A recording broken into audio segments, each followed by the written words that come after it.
Today, I'm going to show you how to build your very own personal computer. What you're going to do is you're going to get your CPU, which actually, this one's in here already, but it's going to come in the box, so you'll take it out of the box, and like I said, it will either look like this or something smaller depending on the CPU that you decided to get, and you'll see that right here, there's either an arrow or you see how it's indented and missing some of the prongs.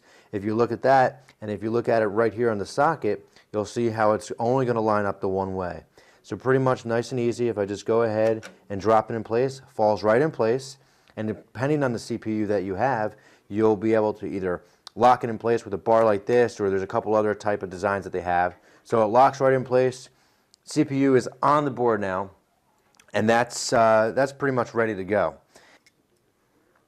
Good. Next thing you're going to do is actually install the heatsink, which comes with the CPU. Of course, if you buy the OEM version, sometimes they don't, or they're not as good as the heatsink. You can always buy additional third-party ones, depending on how cool you want your system to run. Now, I usually buy the actual retail versions of the chips, either AMD or Intel, because they come with a better warranty, and they come with the thermal cooler and the fan and everything. So you're pretty much good to go with the heatsink that comes with it. Now, for the most part, they all work differently. Some of them actually snap into the sides here. Some of them click on. Now this one, pretty much what you're going to do is you're going to line up the different holes right there. As you see, it's going to click right on there and put it on. And let's do the right side there.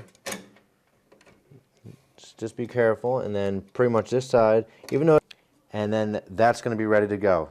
Okay? Next, we're going to go ahead and install the power supply.